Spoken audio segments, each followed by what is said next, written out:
El cerebro es un órgano que pesa solo 1,2 kg, pero tiene un montón de secretos. Y curiosamente, muchos de los descubrimientos que se han hecho en el mundo de la ciencia no llegan a la sociedad.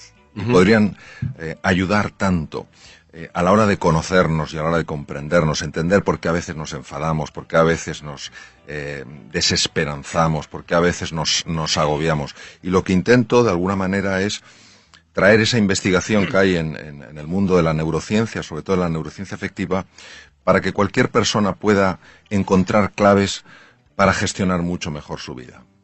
Ahora, vos te especializabas más en el aparato digestivo. ¿Cómo llegaste al cerebro?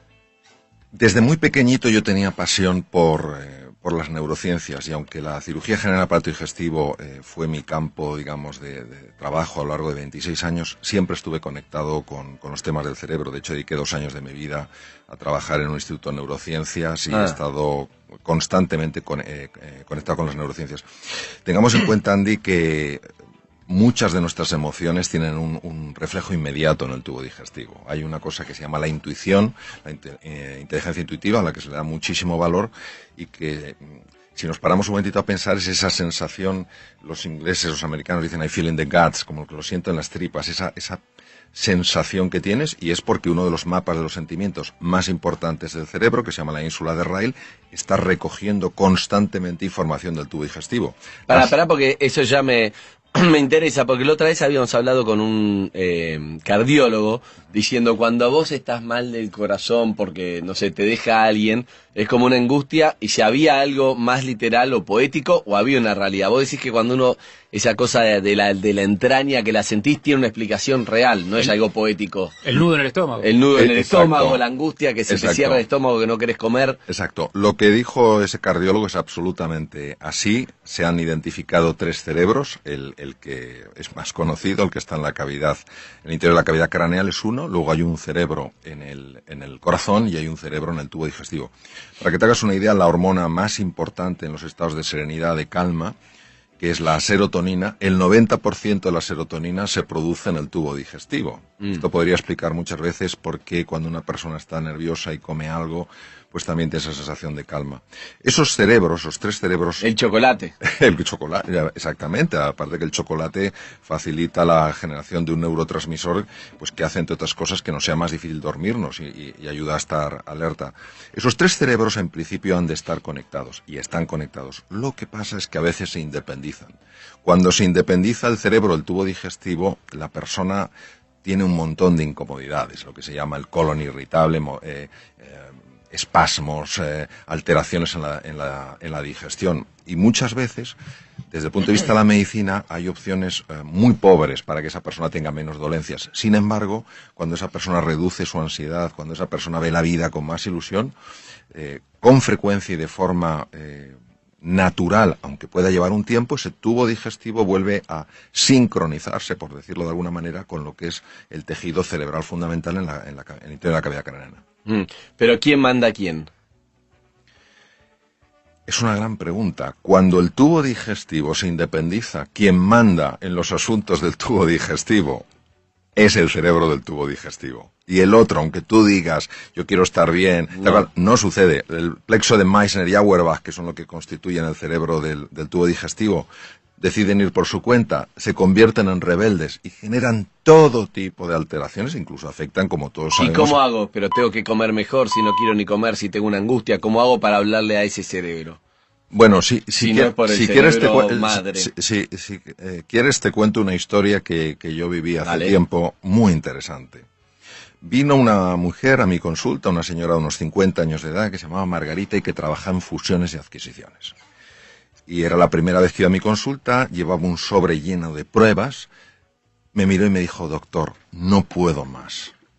Me duele tanto el estómago. Le digo, siéntese. Cuénteme. Dice, llevo 3 años con unos dolores digestivos horribles. Me han hecho de todo, endoscopias, me han dado papilla con radiografías, estoy con omeprazol, que estaba con 40 miligramos, dosis máxima, y no se me quita.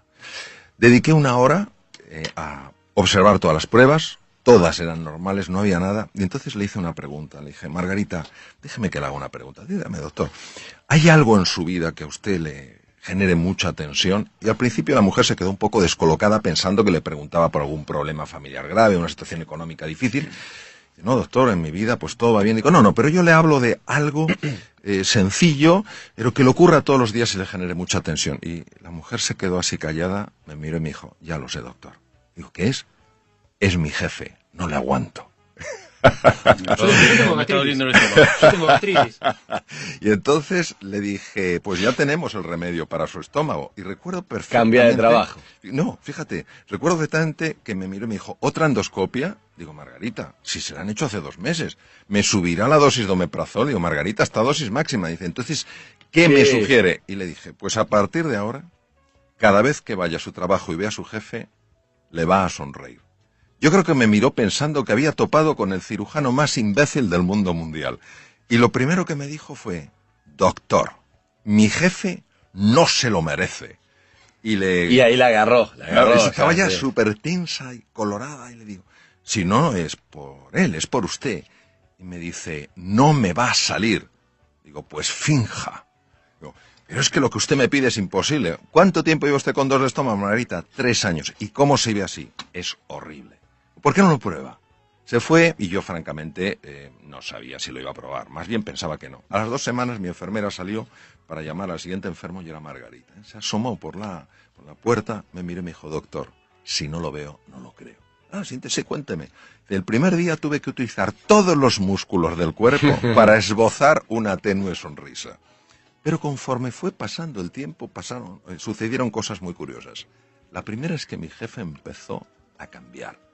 La segunda es que dejó de dolerme el estómago, pero la tercera es muy llamativa. Verá, yo no le dije, me comentó, que aparte del omeprazol tomaba sobrecitos de Almax. El Almax es un producto que tú te lo bebes para calmarte de forma inmediata el dolor de estómago. Es un alcalinizante. Entonces, mis compañeros en la oficina se dieron cuenta que no estaba tomando cada 2 por 3 el Almax. Y me preguntan, Margarita, ¿pero por qué no tomas el Almax? Y dice, pues porque he estado con un médico y se me ha quitado por completo el dolor de estómago. Dice, doctor, prepárese que le viene toda la oficina. Claro, porque por el jefe. Aquí la sonrisa tiene la capacidad de alterar el circuito de la angustia, ya que está mandando un mensaje al cerebro de que todo está bien.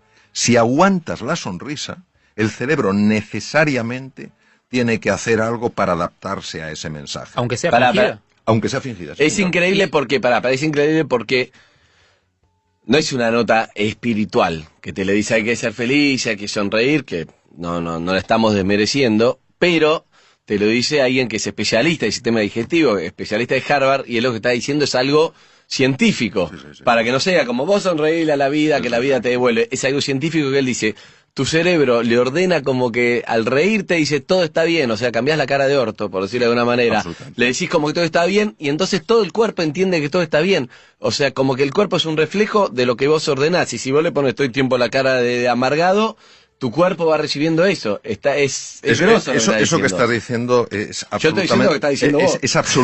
Es absolutamente así. La sonrisa auténtica, respecto a tu pregunta, que la descubrió en 1862 Duchenne, es una sonrisa que no es fingida, en la cual el músculo orbicular del párpado se contrae, es involuntario. Esta es la más potente.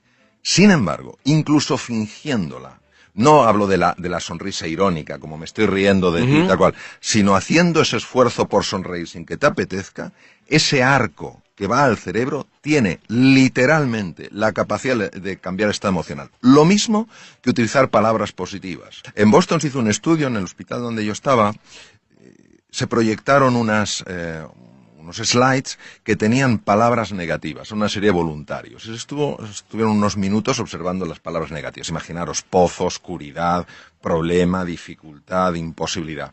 Se les sacó sangre y se les tomó una muestra de saliva para una técnica que se llama radioinmunoensayo, que es medir hormonas. Se observó una elevación del cortisol. El cortisol es la hormona del miedo. Se cambiaron las palabras y el cortisol inmediatamente bajó. Es decir, nuestras palabras abren espacios emocionales, llaman a determinadas imágenes.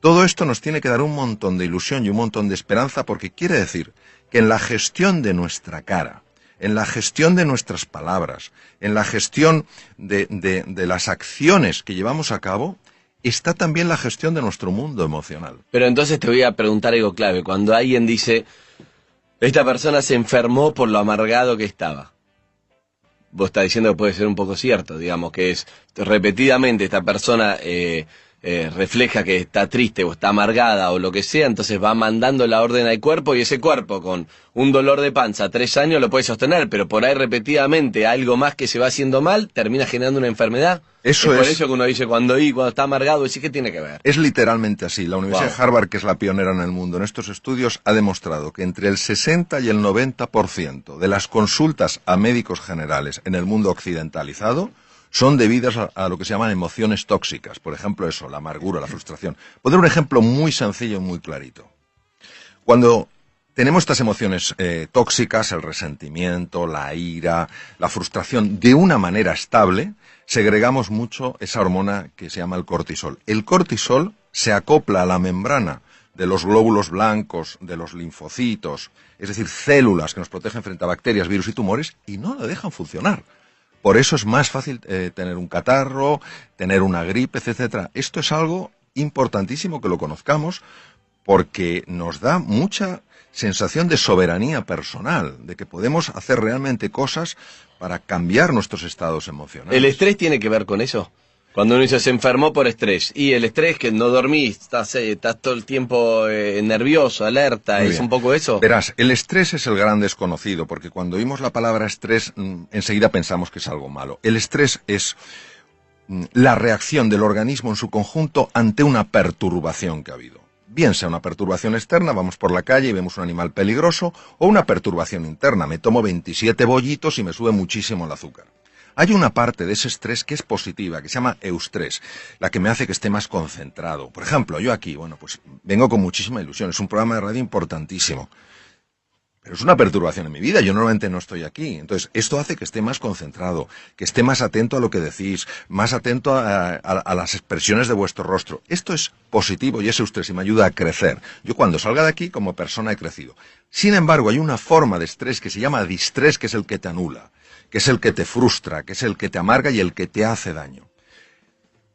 El distrés, hoy en día, se sabe que la causa número 1 es internamente, constantemente, estarnos hablando de una manera que, lejos de ayudarnos, lo que nos está es bloqueando. Nunca lo vas a conseguir, si es que es imposible, si es que eres un torpe, te faltan títulos académicos, no sé qué tal cual. Y es que se ha podido fotografiar, porque hay tecnología que se llama resonancia funcional magnética, para ver qué ocurre en el cerebro. ¿Qué áreas del cerebro se iluminan? Exacto, qué áreas del cerebro se iluminan cuando esa persona que ha sido atrapada hábilmente por entre comillas, engaños psicológicos, empieza ella a generar esas conversaciones. Y se han observado, por ejemplo, cambios importantísimos en el riego sanguíneo del cerebro. Pero ¿cómo hago? ¿Me tengo que mentir como Margarita? ¿Tengo que decir, vos sí podés, aunque no te la creas? ¿Cómo lo das vuelta? Esa es una magnífica pregunta. Mira, nosotros vivimos en espacios de la realidad. Es decir, lo que vemos es solo una parte de lo que es. No cabe duda que la vida tiene partes feas y partes muy duras. Y negarlas es negar la realidad. Uh-huh. Lo único es que junto a esa parte de la realidad que no nos gusta, podemos también buscar esa parte de la realidad que existe. Es decir, esto no hay, esto no funciona. Bueno, ¿cómo podría hacer que funcionara? Uh-huh. Ten en cuenta que donde nosotros llevemos la atención van nuestras emociones y se hace más real para nosotros. Es decir, si solo estamos enfocados en el aspecto negativo de las cosas, llega un momento, literalmente, en el que aunque haya algo positivo y valioso, no lo podremos ver. Es imposible verlo. La percepción es una construcción cerebral. Entonces, si yo estoy filtrando todo lo positivo, al final creeré que vivo en y lo crees, y por ahí el otro que está alrededor tuyo te dice, pero mirá, tenés esto y esto, y vos no lo podés ver. Aunque otro te diga, un tercero te diga, mirá esta realidad, bueno, todo sí. Es tu propia realidad que ya no Naturalmente que sí, hay lo que se llama el sesgo de atención, es decir, cada uno tiene su sesgo de atención. Hay personas, por ejemplo, y antes os he estado escuchando que habláis de la mentalidad positiva, sí. Hay personas que viven en un mundo de oportunidad, no niegan la realidad de los problemas, tampoco niegan la posibilidad de las oportunidades. Y hay personas que viven constantemente en un mundo de amenaza. Viven en el mismo espacio físico, pero no viven en el mismo espacio mental. Claro, si yo vivo en un espacio de amenaza, ni seré emprendedor, como estáis comentando antes, ni trataré a la gente con afecto porque veré enemigos. Tengo miedo al fracaso, exacto, tengo todo el tiempo Entonces, miedo. Y eso es la profecía que se autocumple. Si yo creo que hay oportunidades, encontraré una dificultad, tendré que lidiar con esa dificultad, pero yo no me concentraré, no llevaré toda mi atención al problema, sino también a la búsqueda de la solución, con lo cual es mucho más probable que la encuentre. Pero eso no es genético, no tiene que ver con la personalidad, es decir, soy una persona, hay personas que es como, voy para adelante. Yo hablaba con un amigo ayer, y que él no, le digo, pero vos cómo hiciste, fallecieron en 1 año y pico los 2 padres, ¿no? Cuando tenía 20 y pico. Entonces le digo, ¿vos cómo saliste adelante de esta situación? Entonces él me dijo, bueno, es que no miro para atrás, me dijo. No miro para atrás. Así cuando tengo tal trabajo, cuando lo dejé ya está. Cuando fue lo de mi padre, digo, ¿de qué manera puedo seguir adelante con qué es lo que puedo hacer? Y bueno, me puse a trabajar, me puse a salir adelante. Y yo me pensaba, a mí en situaciones así, y yo todo el tiempo yo miro para atrás, por ejemplo. Estoy diciendo, cuando no sé qué, más melancólico, tal cosa. No puedo, es como es cada uno. Y eso digo, ¿yo lo puedo cambiar o es inerte a la personalidad de cada uno? Esa pregunta se la han hecho científicos a lo largo de muchos años y sobre todo cuando se descifró el genoma tomó una relevancia muy importante. Mira, Andy, fundamentalmente podemos decir así, podemos dar los siguientes datos. El 40% es genético y el 60% es no genético. Ahora bien, dicho esto, tenemos que añadir un nuevo elemento. ¿Quién hubiera pensado hace unos años? En la Universidad de Harvard, por ejemplo, no se podía hablar de esto, porque parecía que era algo esotérico. Uh-huh. ¿Quién hubiera dicho hace unos años que los estados emocionales de la persona podían afectar al material genético? Hoy hay una ciencia de peso sólida, más que reconocida, llamada epigenética, que demuestra que los estados emocionales de las personas movilizan ciertas hormonas, moléculas de la emoción, que interactúan con la membrana de la célula, tienen acceso al material genético y hacen que unos genes se queden dormidos y otros genes despierten. Imaginaros el impacto de esto, es decir, hay algunos genes que es fabuloso que despierten, genes relacionados con neurotransmisores asociados a la inteligencia, y hay otros que es muy interesante que sigan dormidos, oncogenes, genes con relacionados con enfermedades. Entonces, ¿qué quiere decir? Que una vez que se ha descubierto la epigenética, ya tampoco podemos decir 40 y 60, como decía nuestro gran filósofo José Ortega y Gasset, el ser humano no es un participio, es un gerundio. No estamos hechos del todo, sino que nos vamos haciendo. Digo, yo entiendo que uno, forzándose a tener gestos positivos y a pensar en palabras positivas y en hablarse a uno mismo de manera positiva, puede generar ciertos efectos.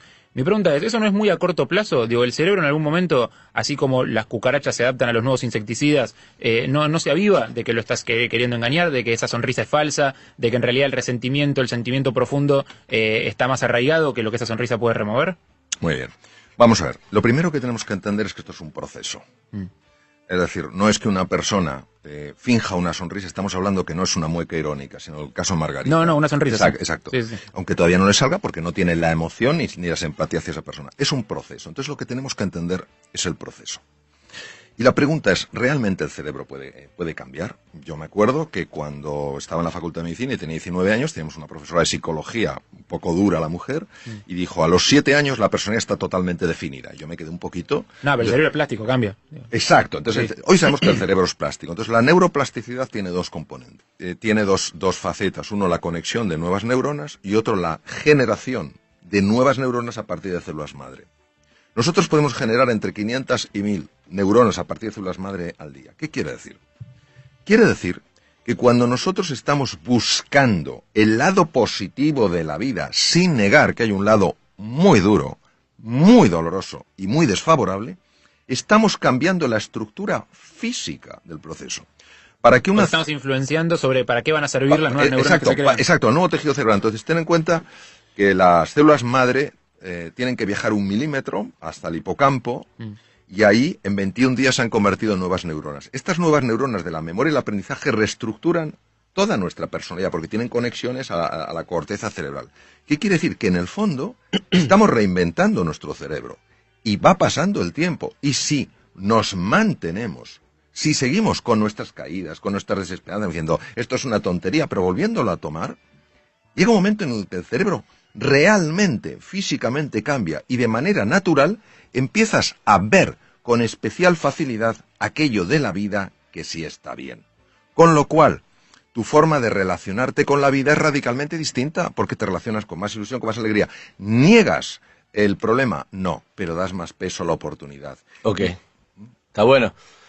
Pero tenés que, es un ejercicio difícil, porque parece fácil, pero si vos tenés bronca, cuando yo tengo que ir y reírte, para que no sea irónico, para que sea en serio, tengo que sobreponerse a esa bronca y decirte, hola, ¿qué tal, doctor? Buenos días, ¿qué tal? Y es como, ¿viste? Entonces, sí. el orgullo y el resentimiento puede traerte una enfermedad a vos. Sí. Eso es lo que hay que entender en lo que él está diciendo. Sí. No es hacia la otra persona, no se entera, es a vos que te hace un mal. Entonces, cuando tiene una bronca o tiene algo guardado, no se lo puede sacar de encima, cuando insulta al aire, cuando le pega una trompada a una pared, cuando grita, digamos, cuando eso se lo saca de encima, ¿o no? Mira, eso es verdad. La sensación que una persona tiene en esos momentos es de liberación. Lo que se ha visto es que cuando se utiliza con frecuencia ese canal, el tejido cerebral dedicado a la expresión violenta de las cosas aumenta. ¿Qué quiere decir? Quiere decir que hay un camino, y completamente de acuerdo con lo que habéis dicho, esto no es sencillo. Quien pretenda decir que esto eso es humo puro, eso es engaño y eso es tomar el pelo a la inteligencia de las personas. Es un proceso que requiere un compromiso enorme, y ese compromiso solo llevas a cabo cuando eres consciente, un poco lo que decías tú, Andy, del precio que estás pagando, del precio que has pagado y del precio que vas a seguir pagando en tu vida. pero que garantizás que funciona, que está comprobado. Sí, quiero decir que... Eso es lo que me importa rescatar. Y no solo que esté comprobado, es que yo lo experimento en mi propia vida. Y respecto a la pregunta que tú hacías, que yo creo el comentario que es fundamental, ¿qué hacemos en los momentos de esa tensión? Pues yo recomendaría mucho lo siguiente. Es una técnica increíblemente sencilla. Tomar una hoja de papel y empezar a escribir las emociones. Ponerte a escribir las emociones. Enojado, furioso. Exacto, enojado, furioso, no puedo más, tal cual. ¿Por qué esto es tan potente? Porque la zona anterior izquierda del cerebro, que se llama la zona prefrontal izquierda, es la base de las emociones positivas. Cuando nosotros, una emoción que la tenemos ahí y que nos está desbordando, pero que todavía no la hemos articulado en el lenguaje, empezamos a articularla en el lenguaje, a la fuerza para poderla articular en el lenguaje, para poderla escribir, tiene que pasar por la zona prefrontal izquierda. ¿Y entonces qué pasa cuando pasa por ahí? Pues imaginaros un hierro súper caliente que lo haces pasar por un tanque de agua fría. Entonces, no es que la temperatura, ese aumento de temperatura desaparezca por completo, pero sí se aminora. Y en ese momento ya puedes gestionar. Luego, otra cosa importantísima y que se ha demostrado de una utilidad máxima es, en esos momentos, cuando uno está así, uno es peligroso. Es increíble porque mi papá viene siempre, es sexólogo, mi padre médico, viene acá siempre con una frase que recién lo entendí desde el punto de vista de la neurociencia. Él siempre dice, lo que se verbaliza deja de ser peligroso. Y es exactamente lo que acabas de decir, que vos lo explicaste por qué es así, porque hay algo negativo que pasa por el otro lado del cerebro y eso lo tranquiliza. Entonces, o hay que decirlo o hay que escribirlo, está diciendo todo lo que uno siente. Lo que hoy sabemos desde la neurociencia, que han pasado muchos años, es que hay muchos elementos químicos. Y cuando hay esa frustración y esa tensión, hay una química que nos convierte en personas peligrosas. En ese momento, si tú vas a tu casa, vas a ver a tus hijos, vas a ver a tu mujer, a tu marido, a quien sea, y les vas a ver como oponentes, es decir, les deshumanizas. Entonces, hay otro sistema súper sencillo y súper potente para reducir esto, que es el ejercicio físico. No hablo de irse a un gimnasio, hablo de que en esos momentos de tensión empezar a andar deprisa por la calle. Los demás pensarán... Caminar. Claro, pero caminar acelerando el corazón y la respiración. ¿Por qué? No caminar normal. No caminar normal. Tienes que acelerar, es decir, como si fueras a perder el autobús, pero sin estar corriendo. ¿Por qué? Porque al hacer eso hay dos cosas que se ponen en marcha. Una de ellas se llama, o dos hormonas, se llama la oxitocina. Más conocida en la mujer, sin embargo en el hombre tiene un papel importantísimo. Y el otro es la beta-endorfina. Ambas hormonas tienen la capacidad de desconectar un núcleo cerebral que se llama la amígdala. La amígdala y el hipotálamo son las bases de las reacciones de ira. Por eso, si un día alguien sale del trabajo y está porque le han hecho la faena, le han maltratado, esos momentos que todos podemos experimentar en nuestra vida, mi propuesta para la evaluación de los radioyentes es que no vaya directamente a su casa, Porque sino que va a contaminar con porque lo va a esa ira contaminar todo. Esa activación produce una contaminación llamada resonancia límbica en todo el mundo, sin darte cuenta, por los gestos, por el tono. Entonces, que se ponga a andar deprisa, entonces produce una... ¿Cuánto tiempo al toque lo va a calmar? Pues mira, si la reacción de ira es intensa, necesita 20 minutos. Si Caminando es menos intensa, rápido. caminando rápido. Entonces, esa aceleración hace que la hormona, la oxitocina, empieza a desconectar la amígdala deja de interactuar con el hipotálamo, que es donde está donde ponía Freud, precisamente el id, la parte más bestia del ser humano, la ponía el hipotálamo, que el hipotálamo tiene el tamaño guisante, pero manda lo que no se sabe. Entonces, la amígdala desconecta el hipotálamo porque a su vez ha sido desconectada por la oxitocina. Y te hago una pregunta para entender un poco esa bronca, porque lo mismo que en otro momento, suponete que mi jefe me maltrató. Hay días que no te hace nada y un día que se me activaron los cables y tengo una bronca que es la que vos decís. ¿De qué depende eso? Depende. ¿Qué es lo que se produce ahí? Es una pregunta importantísima. Depende de cómo yo evalúe en ese momento lo que está pasando. Vamos a ver. Hay hechos que son objetivos. Es decir, si a mí se me cae la botella aquí, todo el mundo lo ve y se decir, a mí se ha caído la botella. Pero hay hechos que hay un elemento que es subjetivo. Se cae la botella y yo mismo me digo, qué torpe soy. Eso es lo que genera todo el daño. Entonces, muchas veces, cuando somos hipersensibles a comentarios de los demás y nos enfadamos, es porque previamente nuestro diálogo interior nos ha estado poniendo la cabeza como una jaula de grillos. Lo que pasa es que como actúa a nivel inconsciente, nosotros no nos podemos... damos cuenta exacto, y surge en ese momento. Exacto, no lo podemos oír, sí lo podemos sentir. Y hay que escribir entonces, todo el tiempo. Es importantísimo, es decir, es sencillo. Y aquí la prueba del algodón, como decimos en España, la prueba de eso es que se pruebe. Que Ahora, se pruebe. Que se pruebe. Y empiezas A ver si el doctor es un vendehumo o no. Exacto, Que lo exacto. haga. Ahora, hay que hacerlo dándole una oportunidad al ejercicio. Ok. Es decir, hay que hacerlo en serio. No escribo 3 garabatos, esto no funciona. Ok. No, porque hay que tener en cuenta que la venganza, y voy a decirlo en sentido metafórico, es muy dulce. Okay. Ya es muy atractivo decir, este se va a enterar. Bueno, que sepamos que cuando alguien nos hace una faena en el coche y tenemos toda razón para enfadarnos, a quien le sube la tensión arterial es a mí. Al que se le altera el sistema inmunológico es a mí. Es decir, es una forma, no digo de egoísmo, sino de sano cuidado de uno mismo. Se trata de conocerse para comprenderse y comprenderse para superarse. Vamos a ver. Hay veces en la vida en las que a nivel personal o profesional, con pequeños cambios vamos tirando.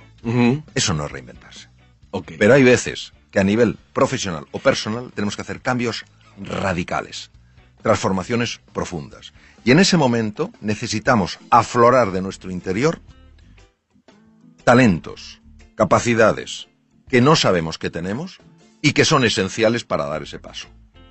Es en medio de la noche, cruzando el desierto, saliendo plenamente de la zona de confort, de nuestra zona conocida, de nuestro status quo, cuando descubrimos verdaderamente la realidad de quiénes somos.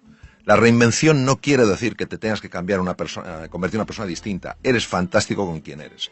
La reinvención es una invitación para que tu forma de ser y de estar en el mundo pueda traerte de la vida mucho más de eso que a ti te ilusiona. ¿Y cómo conozco qué herramientas tengo que no sé que las tengo? ¿Cómo las conozco?